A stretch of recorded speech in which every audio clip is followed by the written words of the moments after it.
Studio with us today is Deputy Police Chief Bill Wolf, getting to be a regular thing now.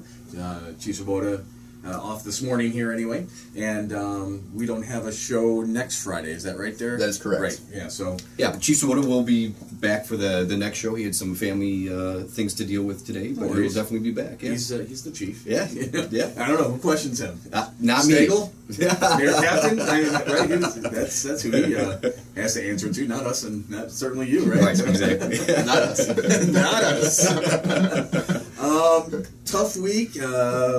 Good week in some cases, right? I mean, right. The video surveillance and the real-time information center looks like that's a go. Absolutely, yeah. The Motorola solutions, and we'll talk more about that. But the hot topic this week was kind of an unfortunate thing because anything dealing internally within the police department or anything, I mean, internal, no matter what your job is, you know, when it's somebody that you know and you've worked with for years and things like that. There was an incident earlier this week where through a FOIA Act, which is a Freedom of Information Act, the Courier News, I think, broke this originally with an officer being placed on paid administrative leave pending an investigation for comments that he had put up on his personal Facebook page, comments regarding the Ferguson, Missouri incident where the young man was shot and killed by a police officer. Correct. And of course, riots have happened down there now, and it's a hot topic nationally, internationally. I mean, I've seen posts about it from the UK and all over the world. And Officer Jason Lentz evidently had posted some things on there regarding. I think a quote on there was quote, "did society a favor," as well as some other social media posts that he'd made regarding that about whether or not this person stole first or anything like that. But and I know, from all the years that I've done the show with Jeff and with you and everybody else, personnel matters sometimes when it's that's dealt with internally. Right. But with this being so public, I mean, I understand that is there anything that you can speak to on this in terms of, I mean, how did it come to light? Right. Why the stance? I mean, I know some people have said, well, doesn't this officer have First Amendment rights? And, right. and things like that. And I was hoping that you could kind of reply to that and, and kind of set the record straight with where the administration stands on this point. And maybe not even specifically sure. Officer Lentz, but just overall. I mean, right. Doesn't he have First Amendment rights? Right. Well, obviously, as you say, that has been our policy that we don't talk about internal matters until they're done and over with, and there's been a decision, final decision made. This is a very public thing, and I guess one of the things I'll say to start with is that one thing I think that makes this radio show work is the fact that as a police department, we do so many positive things and so many new, unique things and innovative things, and it gives us something to talk about every week when we're here. If we didn't, you'd be, hey, what did you do this week? Well, we wrote a couple tickets, right. And that's about it, and there wouldn't be things. And so there's always, almost, probably 75% of the shows, 90% of the shows, there's all these great positive things to talk about. But unfortunately, there's occasionally, weeks like this where we have to talk about something negative, and that's one of those, and not something that we're happy about. What happened here, is very disappointing, and to say the least. And we have so many hardworking, professional men and women on the police department, and something like this really hurts all the great hard work that they do, and but it's something that obviously we have a lot of strong policies and values in the police department, and those are something that it's not just something that we talk about or on a whim, but it's something that we drive home constantly. There's probably a lot of employers where you start your job and you're handed a policy manual the first day you're there that you may or may not ever even read. On our police department, not only do people get handed policies, but when they first start, they're required to read every single one of them while they're being monitored by a training officer. And then as you're throughout your career, you're constantly, year after year, you're trained on the policies. We test people on the policies. We have an electronic system that when we put out policies that make sure people not only read them, but sometimes they're even tested on them. And so, all these things with our values and everything, we do everything we can to drive these home to make sure that our employees know exactly what they can and cannot do. And one of those things that we have is a social media policy, and I think and more and more employers are. Absolutely. I know my company does. I mean, years ago I was held accountable for a social media post that I had made, and I was kind of taken aback by the whole thing because I was reported by somebody who was a friend on my page. Right. At which point I almost unfriended everybody. Yes. Right. Absolutely. And so we do have very strong policies in place that cover this and cover the conduct of what we expect out of officers. In terms of this incident, a couple things I want to make sure that that I think that as an administrator in the police department that I'm very happy is this is something where we policed ourselves. It didn't come from a complaint, from a citizen or outside. This is something where one of our own saw something that they felt that was wrong, that was beaten, that was done or said by one of our officers. And when that came to light, the chief took immediate action, placed the officer on administrative leave pending the investigation. I think one of the things in the FOIA report even said too, not to interrupt you, was he was asked to remove it. Correct, absolutely. And then didn't remove it, but altered a statement that was made with a post. And, I don't know if that makes any difference. If he had removed it, I don't know. I mean...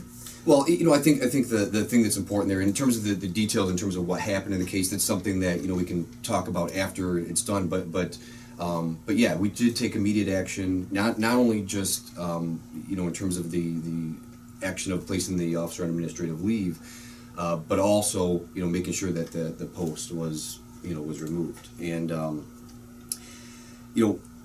and so I think that's that's kind of, I guess, the fact that we were able to address it immediately before it was even out there for very long, I think was something that I think it kind of speaks to the men and women that we work with in the Elgin Police Department, that we don't tolerate, that the people that we work with don't tolerate things that they believe are improper.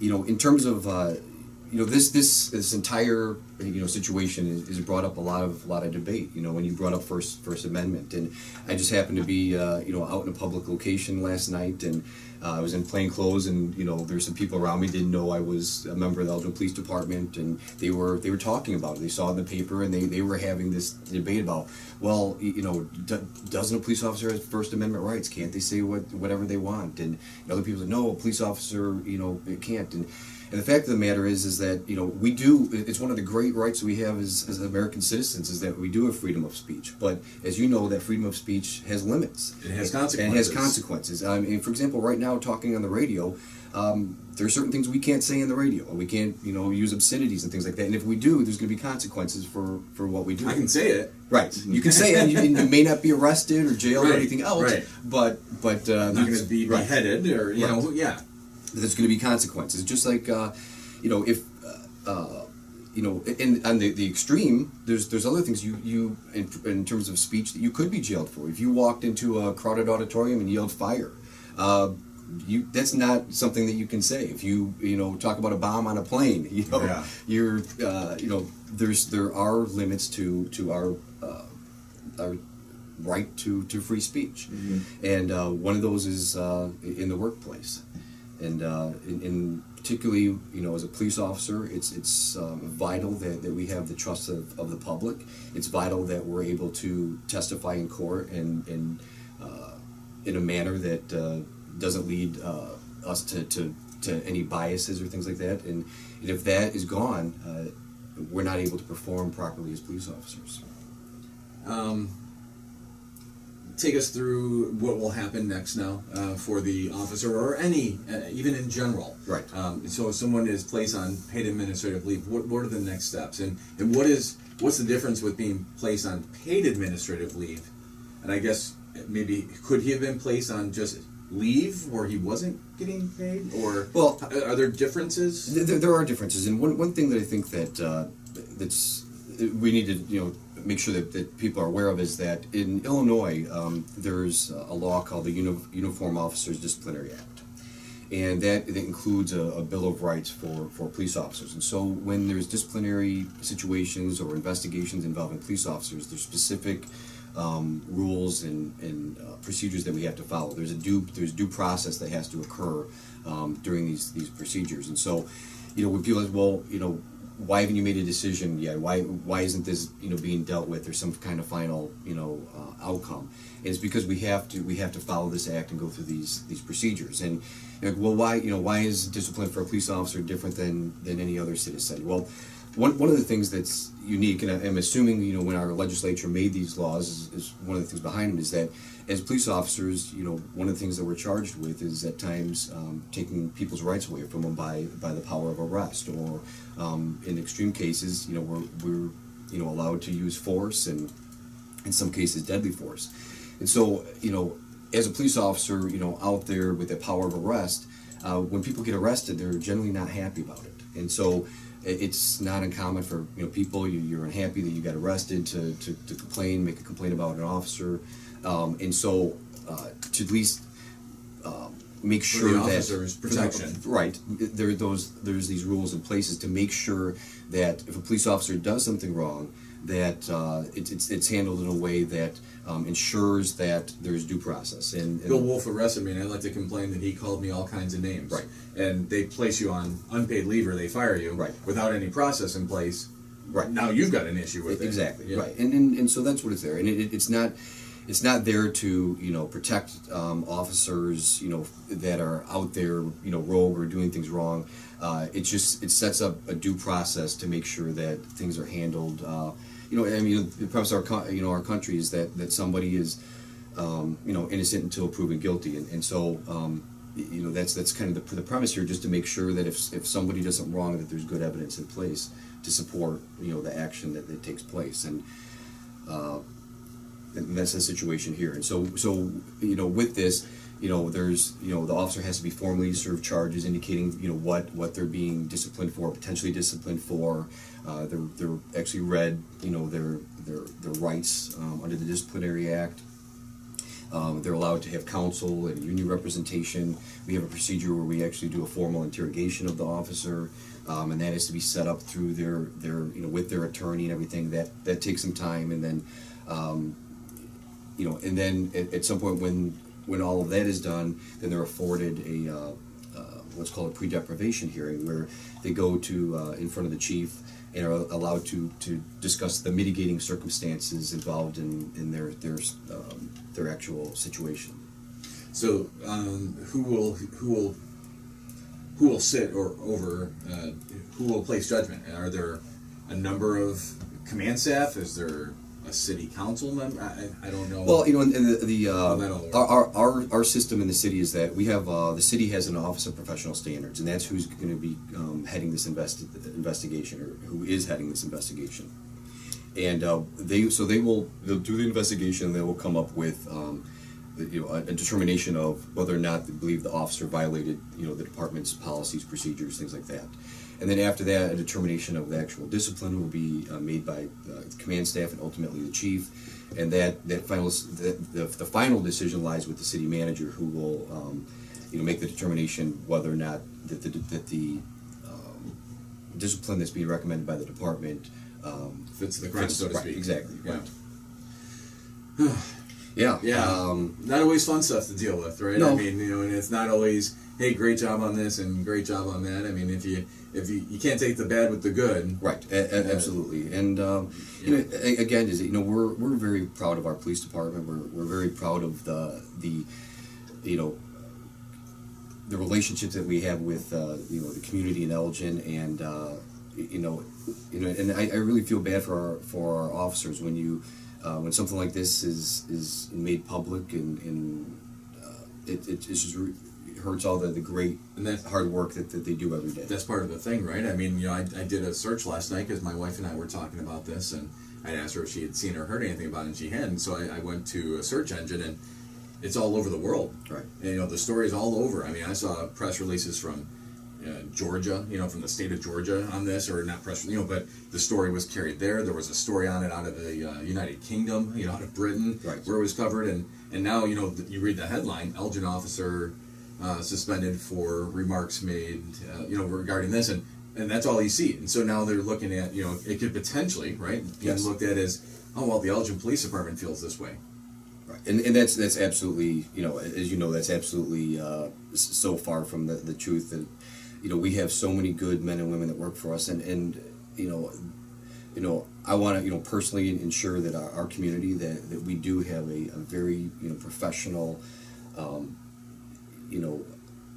police department with so many, good, hardworking men and women, and we're going to continue to, provide, great service to the community. And this is definitely an anomaly here, and it's not at all even remotely representative of the Elgin Police Department in general.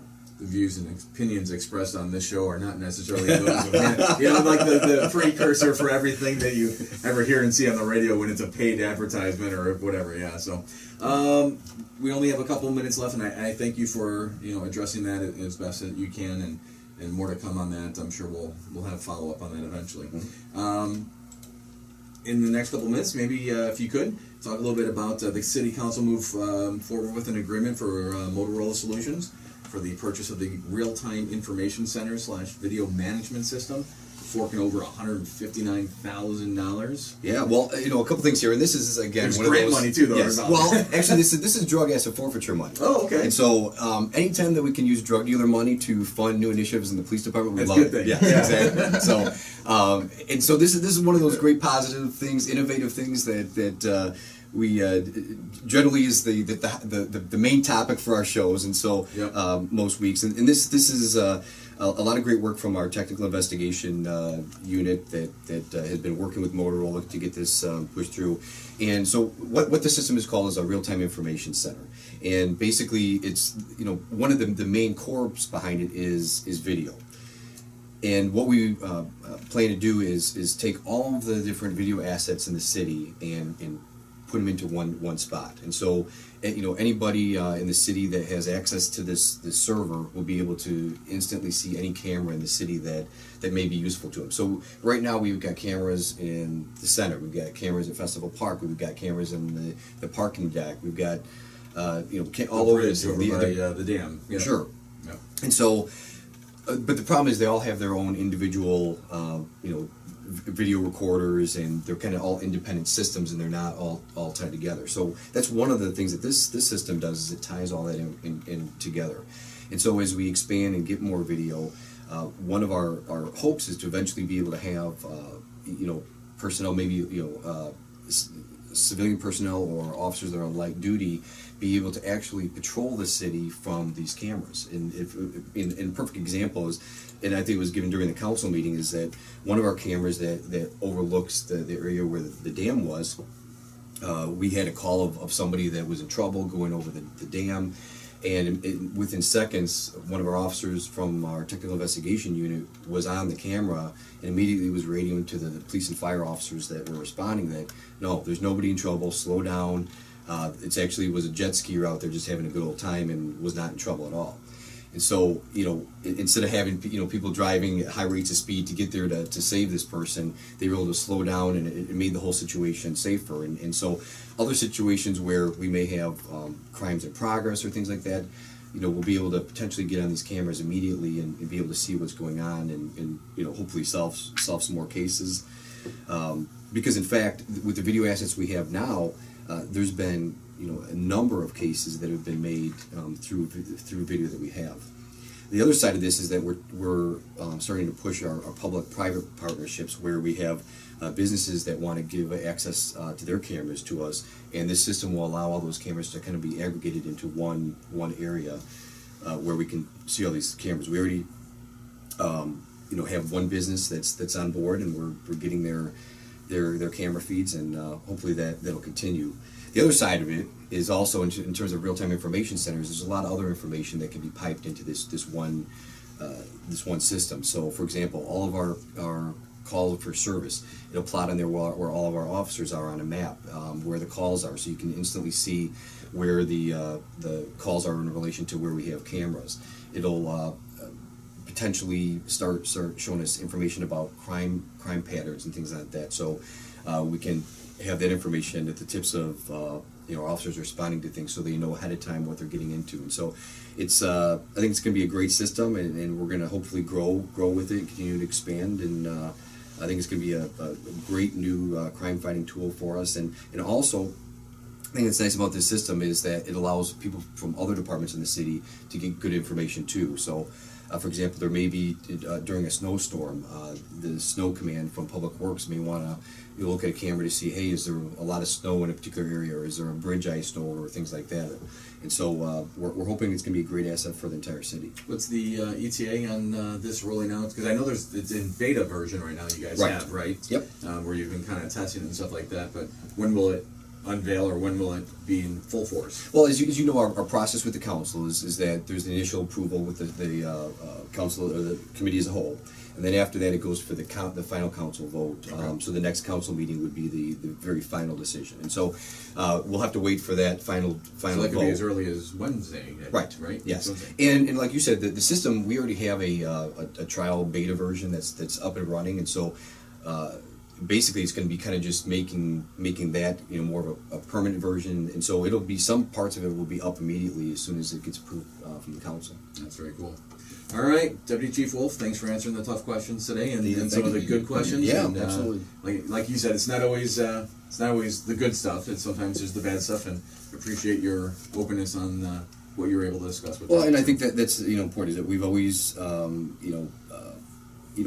only do we. It's the transparency that right. It's a high level of transparency, and also not only are we transparent, but we also think that there's a lot of ways where the community can contact us, whether it's by Facebook or Twitter, and all the multitudes of community meetings that we go to.